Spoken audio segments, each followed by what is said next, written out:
the Honorable Charles Ramson, Jr.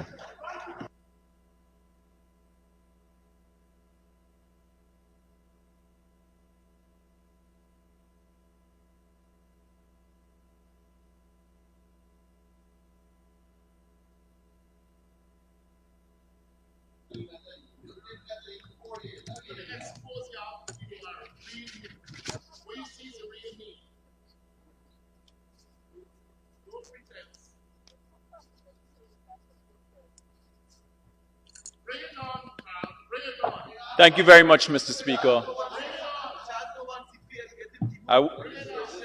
It's a very great pleasure to use my voice here to support the largest budget in this country's history, and more importantly, a budget that does not include any taxes, any new taxes.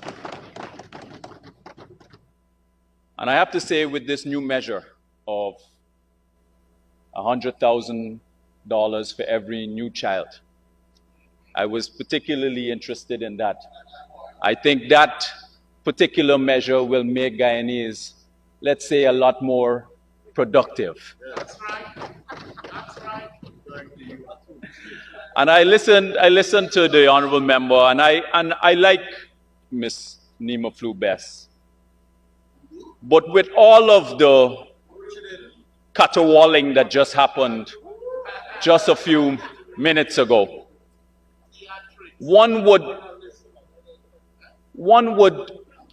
forget that it was they who disbanded the Ministry of Culture, Youth and Sport.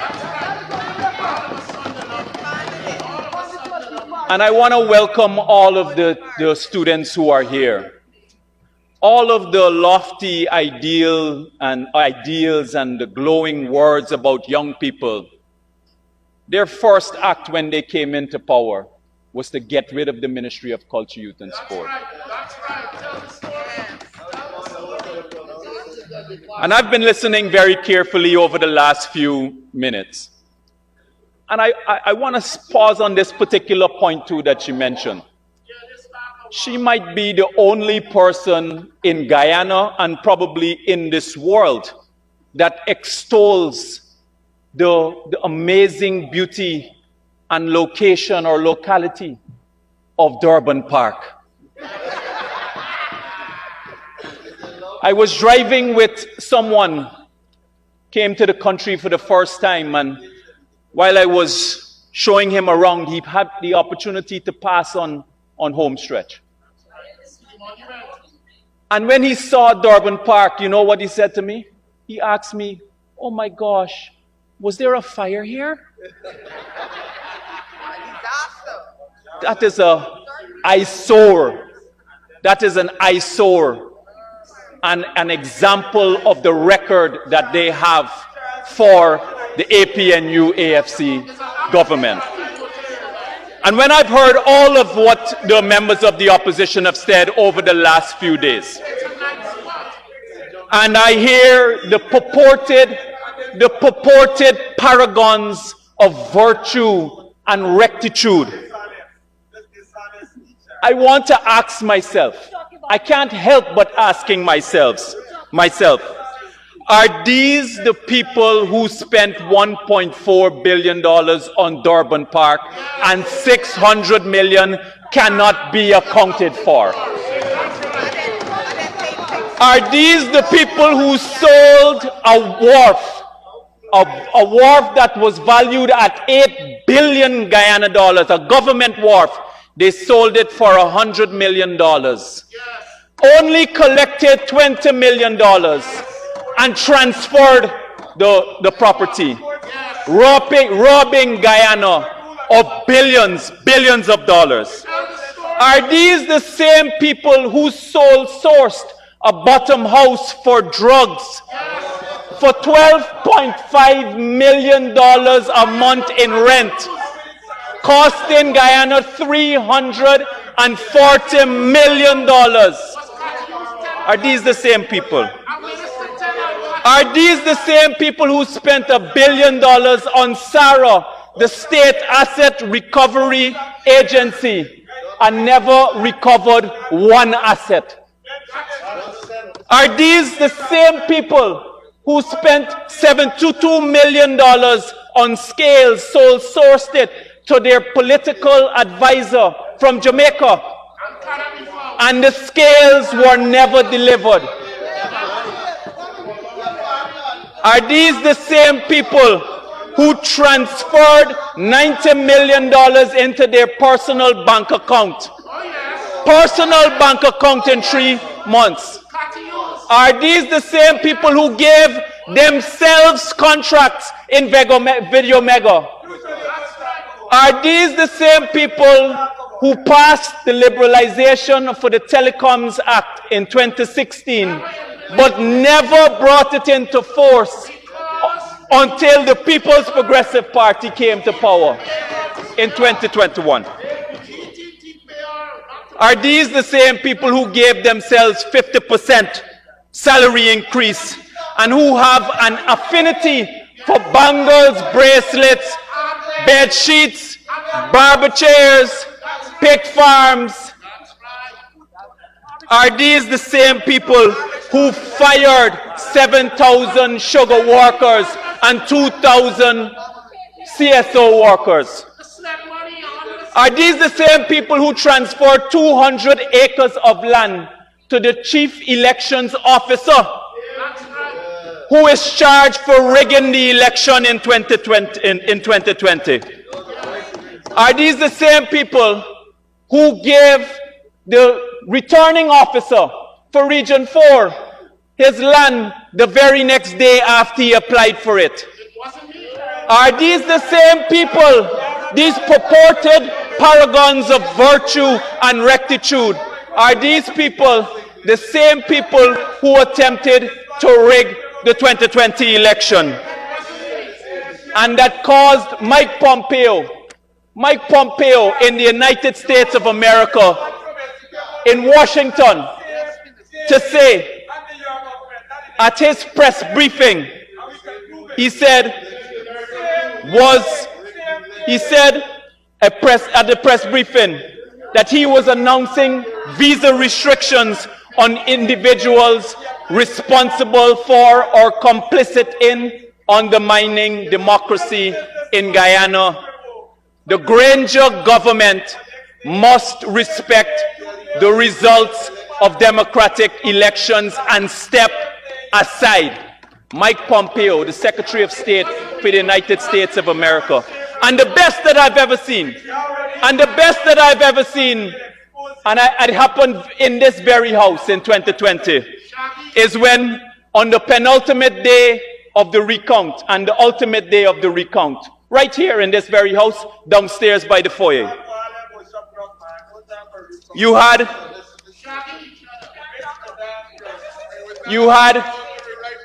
the same people who gathered around in a circle and held hands and prayed that the recount would show that the APNU-AFC won the election. And I have the picture here to prove it. These are the same people.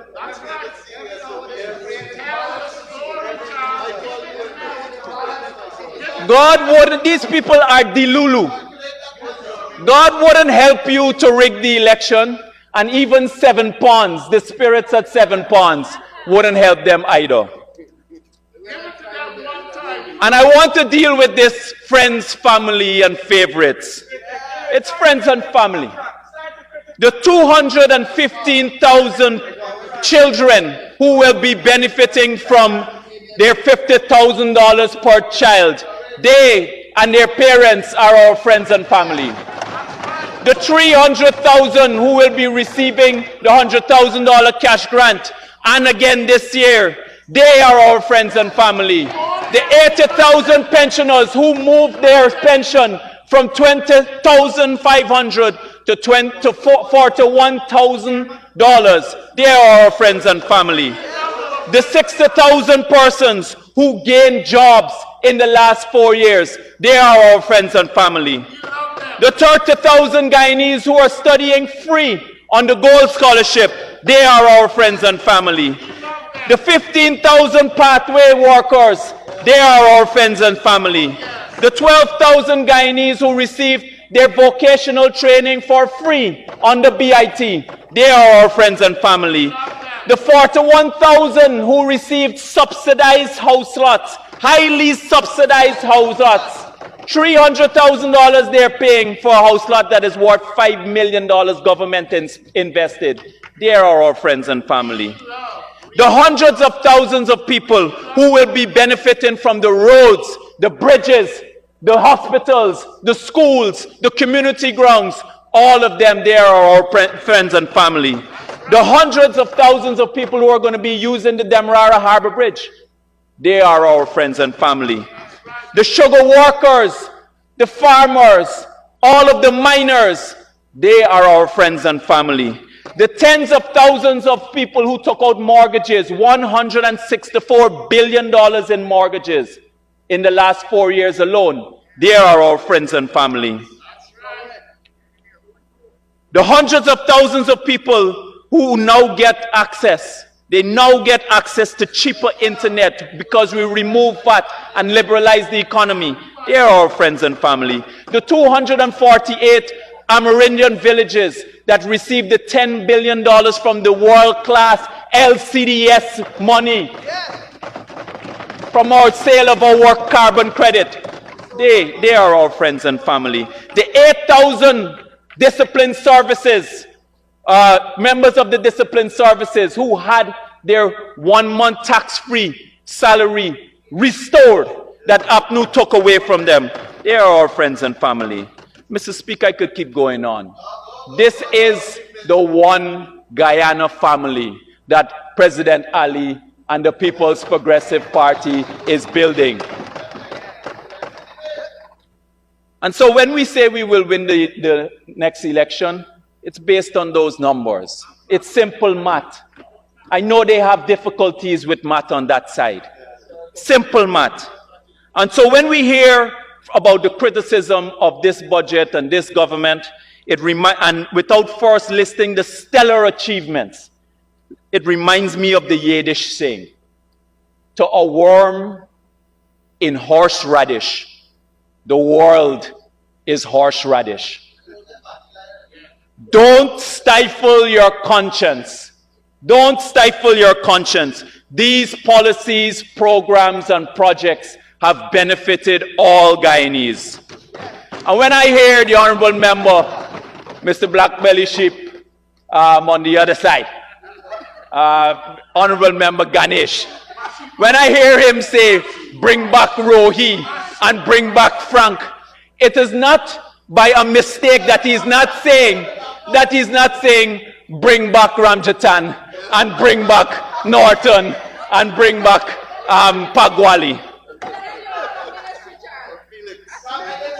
And I want to turn to the opposition, because I've been carefully assessing this opposition over the last 4 years. And I can safely say that if there are 3 things that Guyanese can agree on, and the first is our 83,000 square miles territory, the second is our love for cricket, and the third is that this opposition is a complete waste of time. The fact is that this opposition could have done so much more. They wasted 4 years. Many of them don't even attend Parliament regularly. They don't come on time. They don't make presentations. And when they attend, they leave early. They don't go through their work and ask questions. Mr. Speaker. They don't even vote. Honorable Minister, I have the honorable member, Mr. Mahipal, on his feet. Sir, there is a hybrid system in Parliament, the virtual and physical, and majority of our members, when they are Honorable member, Mr. Mahipal, a good try, but if you had presented me a record of the attendance and used that analysis to say that what he is saying doesn't reflect the reality. Go ahead, Honorable Minister.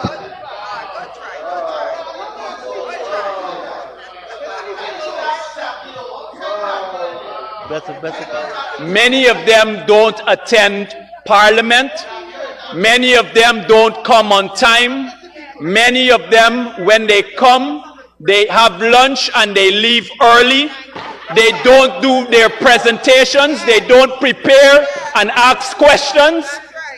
These are facts. So when you want to come and present budgets here, anybody can come and read a speech. But it is time. Time is the true answer of the truth. Time is where the facts lie. So, and now they will start to go out into communities. They don't do even community work. They're in opposition, they don't even do community work. They'll go and do community work now. But I want them to know, what rain can't fall, Jew can't fall. They wanted us, this opposition wanted to prevent us from spending oil money. And their brilliant and genius idea was to steal this maize. Brilliant and genius idea was to steal this maize. Honorable Minister, I will correct you. Attempt to. Attempt to steal this maize. Thank you very much, Mr. Speaker. And one of the members was inside this house and he was getting quarterback and choreography ideas from a member who was outside. A man who hadn't taken his seat yet in Parliament. How are you? And then even after we had that attempt to steal the maize, and we held a hearing and we suspended them, you know what they did? They went to go to court to overturn their suspension. That is what they did, and they lost. How are these people going to tell people don't commit crime? How are they going to tell people don't commit crime? So, and the one definition of an abdication of their responsibility was when we had the local content bill presented in this house by the People's Progressive Party, which we committed to in opposition as part of our manifesto promise. You know what they did? You know what they did when it was presented? They argued against it. They voted against this. This is a bill that would give and now act that would have given and now gives Guyanese people more employment in the oil industry, more opportunities for work, more opportunities to get procurement of goods and services. They voted against it. And just like when they were in government, they cannot be united now in opposition. Their big focus now is whether there will be a coalition or not. Who will be the presidential candidate? Their focus is not on people, it is on themselves. And no one was shocked when it was revealed on Friday that 22 out of the 32 members of the opposition hustled to get house lots for themselves. Ask them how many they got for ordinary people. And by their own admission, they said that their coalition is on life support. Well, let me just tell you, post-mortem don't bring back dead.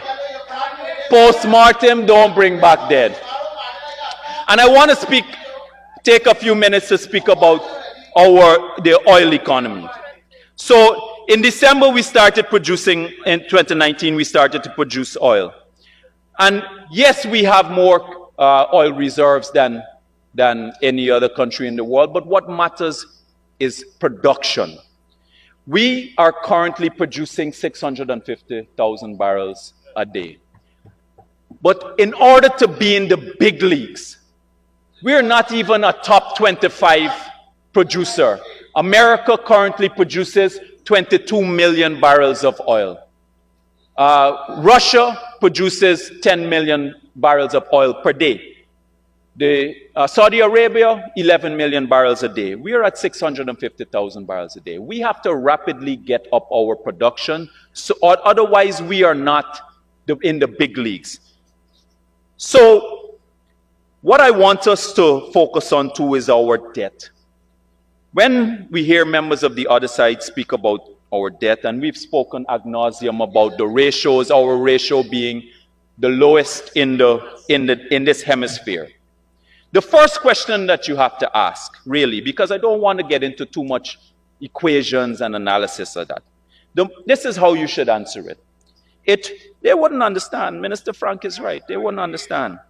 The first question that you have to ask is, are the schools, the roads, the bridges, the ports, the water wells, the community grounds, the gas to power project, are they needed? The answer is yes. The second question is, would it have been built had it not been for government expenditure? The answer is no, because otherwise the market would have done it already. The third question is, if we have to make the decision to build it at some point, and we had the money to do it, or we had access to do it, if the answer is yes, why are we waiting to do it? We must do it now. And if there's any time to take on debt, now is the time. Because even when oil prices decline, and they will decline at some point in the future, the fact is you have more projects coming on stream by 2030, at least 4 more. And it means that the increased level of production will offset the risk in the decline in oil prices. And I want you to understand that, and this is what the parochial thinkers on the other side don't understand, is that we are competing with other countries. Countries like the United States, on their airport alone, they are making a renovation investment of 18 billion US. And that's why it's important for us to double down now and make our infrastructure more improved and modernized so that we can build for the future. Other countries are getting it, but they are not. Mr. Speaker, I'd like to speak more about the Ministry of Culture, Youth and Sport. And I'd like to take the opportunity to welcome my brother, Suresh Singh, the Director of Youth. Another hard-working young person that the People's Progressive Party has promoted. And I also want to say that I explained how this APNU AFC abandoned and betrayed young people by disbanding the Ministry of Culture Youth when they came in. But I also want to show the world, the Guyana and Guyanese, especially young Guyanese, how the APNU AFC, they haven't changed. They haven't changed. They had 3 opportunities to replace an MP in the last 4 years. They had Joe Harmon, who vacated. You had Nicolette Henry, who vacated. And you also had recently Raphael Trotman, who vacated. In all 3 instances, they replaced those persons with old persons. Persons who are in their 60s and 70s. Not a single young person was chosen in the 3. The first time that we had an opportunity to replace another competent MP, Siraj, we chose a young person.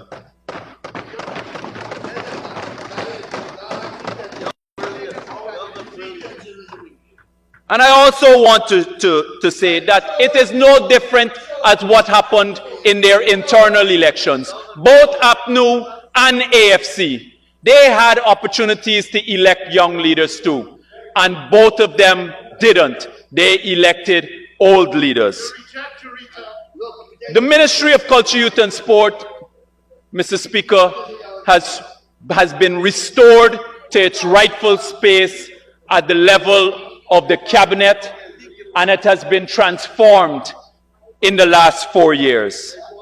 And I want to start off particularly with culture this time, because in One of the examination of the estimates that we had here in 2023. I had the privilege of being interrogated by some of the honorable members, and I want to share to this honorable house, as I announced then, that the Institute of Creative Arts, which was started and conceptualized under Minister Frank, under the People's Progressive Party, I announced then that it would be registered with the National Accreditation Council. And I want to read what the Honorable Member, Ms. Natasha Singh Lewis, when I made the commitment that it would be registered with the National Accreditation Council. Robson, give me a minute. Here is what Ms. Natasha Singh Lewis said in the Parliament, coming from the Hansard. She said, the Institute of Creative Arts has to first be registered with the National Accreditation Council. That is a pre-qualification for accreditation. The National Accreditation Council does not do institutional accreditations. It does program accreditations at this moment. The ICA could not have been registered all this time because there is no legislation in place that established the ICA. So, Ms. Natasha Singh Lewis advised, as she sat in the Green office in the same building at the Ministry of Culture, Youth and Sport, which I have to say during that time there was an unhealthy obsession with the colors green and yellow. Everything was being painted green and yellow. Some people even painting their house green and yellow. We were able to get, and I told this house that, and advised that we didn't need a legislation to get the institute registered. I'm happy to bring to this house that we are officially registered with the National Accreditation Council, the Institute of Creative Arts. The APNU came in, had a brilliant concept, which is a tertiary level creative arts academy for persons who are involved in dance and drama and creative writing and music, etc. And in those 5 years, they did nothing. They did nothing to advance the registration of the Institute. So I'm extremely pleased, Mr. Speaker, to announce to this Parliament that we achieved what the Honourable Member said that we could not do. And I'm also would like to say that I've learned over time that many persons who say that they can't and many persons who say that they can are oftentimes both correct. Ms. Natasha Singh Lewis, who was advising the department back then, Honourable Member, this is a situation of where they did not know and they did not know that they did not know. The ministry participated in and held over 60 events last year, and there are only 52 weeks in a year. 26 were held in other countries. We held the Literary Arts Festival, the Dancehall Monarch, which was new, and it's now the most popular entry in now the Mashramani entries for song competitions. We held our independence in Region 10. We had, after losing one of our cultural icons, Dave Martin, we held a fitting tribute for him last year. We invested in training for songwriters and stagecraft performance and music production, the business of music, audio engineering, music trending and as a result, I want to say that now our artists, our performers, our musicians, their music is now trending in the Caribbean.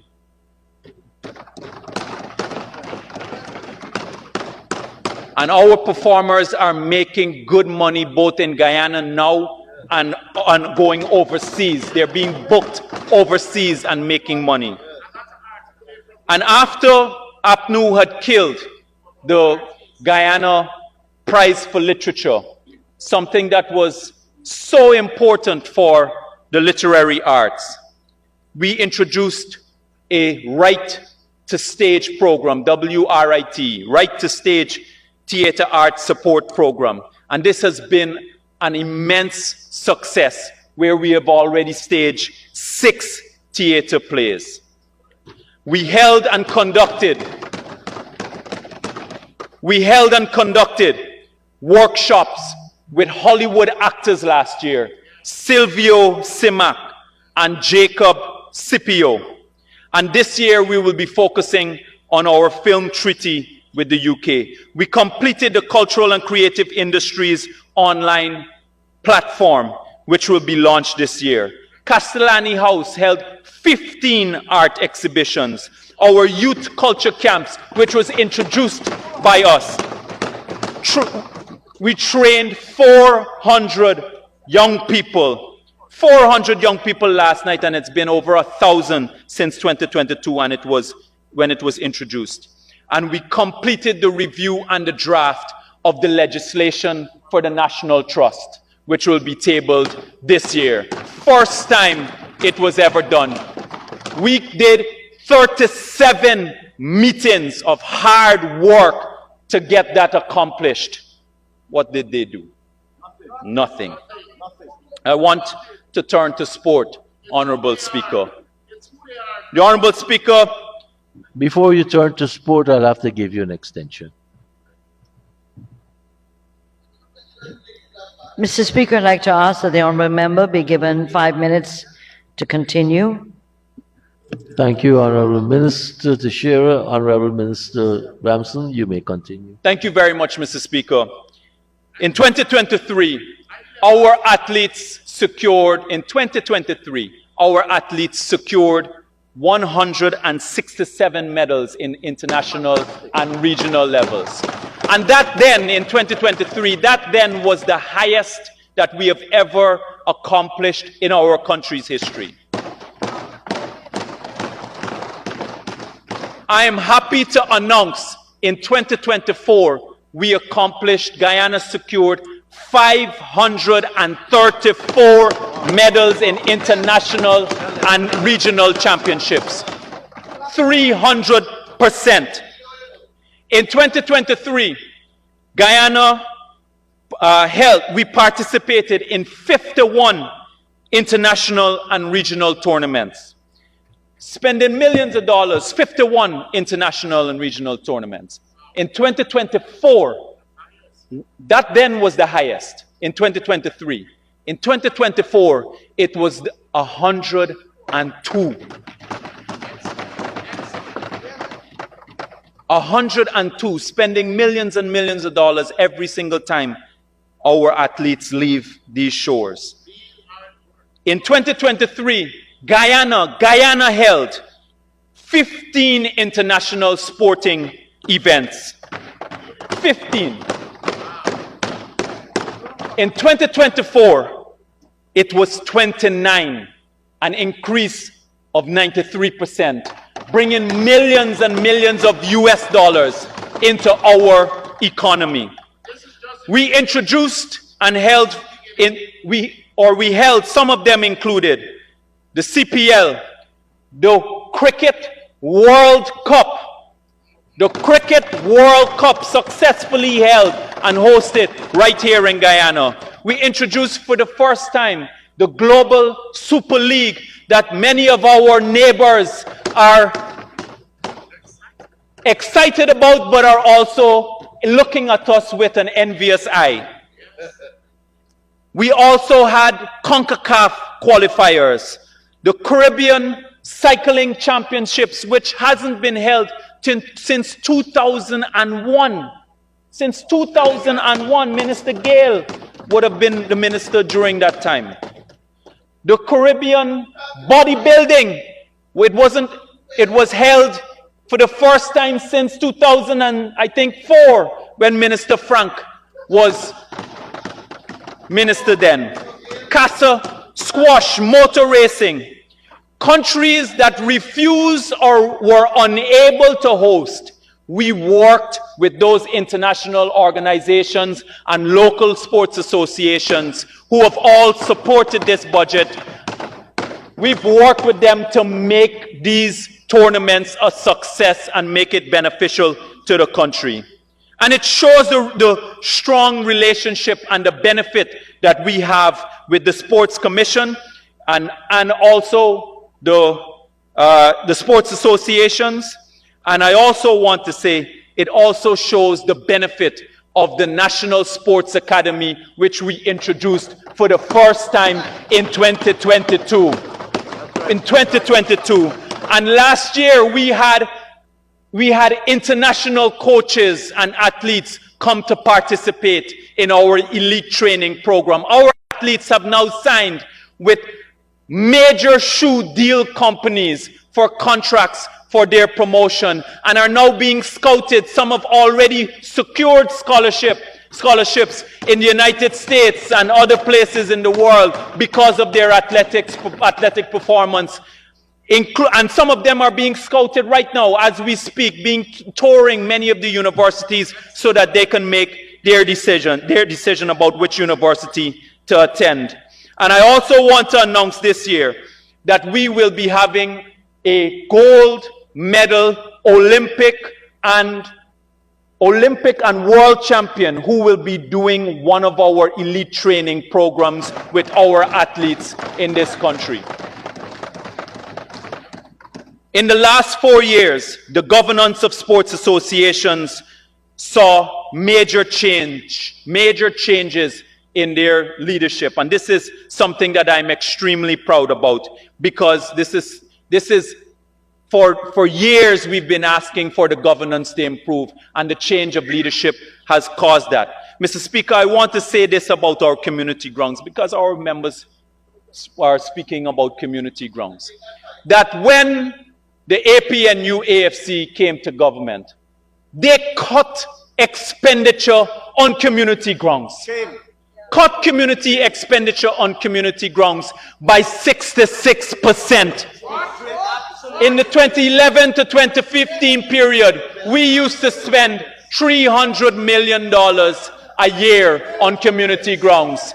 And they want to come and profess that they love community grounds. It is for that reason that you've had the decrepitude in community grounds that we've had to make this investment now. We've completed and invested in the last 4 years 320 community grounds. And if you include the hinterland, the 248 villages, it is 550, over 550 community grounds that we've invested in.